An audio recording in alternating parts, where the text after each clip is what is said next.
Let's now talk about multimodality and critical discourse analysis.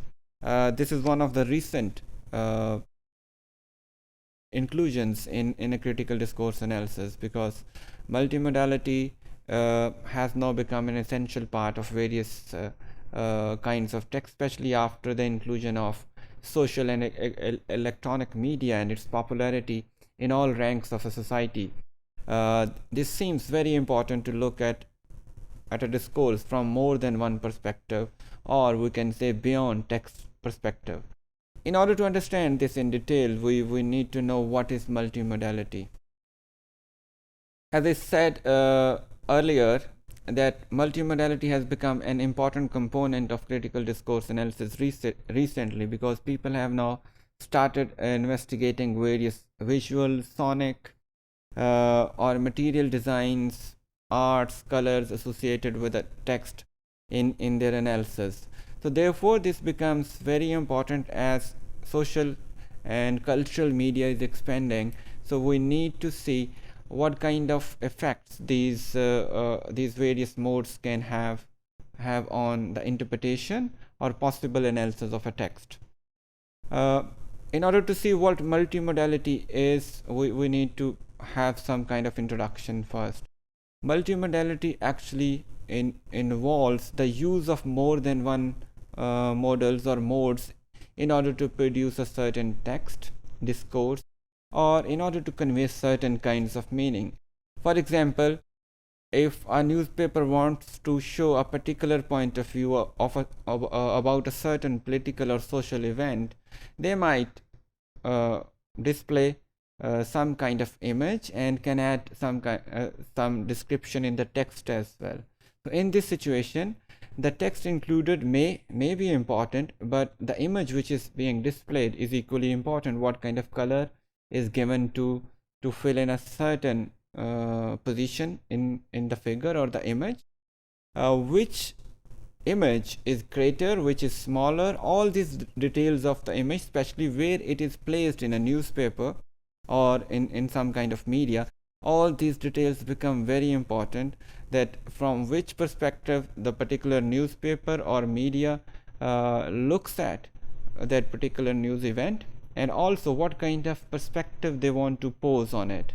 So that's how we see as multimedia. In short, or in simple terms, multimedia can be seen, or multimodality can be seen as analyzing a text beyond its textual features or linguistic features, and looking into various modes which have been employed in addition to the verbal text to convey a certain message. Though it is becoming very popular with every passing day, but still, as far as its technical details are concerned, it is still in some kind of infancy in critical discourse analysis. There have been very few books in relation to multimodality and critical discourse analysis which have appeared in the global knowledge. For example, some titles with authors like Mayer and Machen, and Mayer, and then we have Nouveau and Zhao, we have Machen, and then there is some journals initiated by Machen also. There are a few other books which cannot be mentioned all here, but still there is a lot of need to produce more knowledge about multimodality in critical discourse analysis. We also need to develop and establish some clear, robust concepts that can help us use multimodality as a part of CDA. We need to develop a very concrete theory which can actually enable us to include all these modes into a proper and in-depth critical discourse analysis. And this can actually help us in figuring out power relations in a society also. If we just keep on looking at a simple perspective that which mode has been used, what it means, probably we would not be able to dig deep various kinds of meaning which author might have conceived by building a certain multimodal message. So in order to see ideological work or power relations in a society, we need to develop a comprehensive theory which may simultaneously cover multimodal analysis as well as critical discourse analysis. In order to do that, we need to see some kind of analysis of not only text but also sonic and visual materials, and we also need to go beyond the basic question that what kinds of modes have been used. Most of research in multimodality and CDA has been revolving around the same thing, that which modes have been used.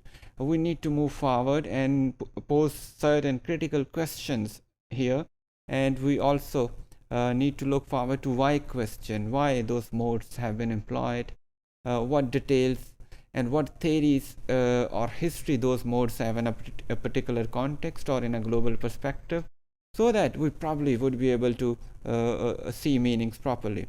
What happens in real world analysis is that in a typical critical discourse analysis, we sometimes give, rather most of the times we give more importance to the text, its linguistic features, ideological work or power relations embedded in the text, and then we use modes as a supplementary material. This is what is happening in most of critical discourse studies. But researchers have pointed out that we need to build a robust and powerful theory in which we can take textual analysis as well as multi-mode analysis simultaneously, so that we can see their interlink while building a certain meaning. And we also need to look into from a social perspective, also social and historical perspective. Therefore, in short, we can see that we need to build a social theory which could encapsulate both CDA, critical discourse analysis, and multimodal analysis, and we could probably may call it a multimodal critical discourse analysis. This kind of effort would first allow us to look into various productive ways or ways of production which of a text, which is obviously a prime concern in traditional critical discourse analysis studies also. Secondly, it would also help us how a certain approach would work, or a possible approach based on both CDA and multimodal analysis would work in analyzing a particular discourse. So we not only need to define and shape such a strategy or an approach involving both CDA and MDA, multimodal discourse analysis, but we also need to define, maybe vaguely at the beginning, how that approach would work in the actual analysis. Social practices such as cultural differences cannot be understood without focusing on semiotic resources. Nobody denies that semiotic resources are important to be understood in order to find deep meanings in a socio-political text. But as I said earlier, we need to focus on a comprehensive theory which can encapsulate both these powerful resources simultaneously. There can be different kinds of resources which help us to build a text or understand a text, but we need to contextualize those resources also, because images which usually accompany a text may have different meaning in different contexts. So we have to build a clear semiotic global as well as local theory also in order to analyze them more critically. There can be different kinds of semiotic resources, and it's not necessary that they would work in isolations always. Most of the time they work in combination with other resources also.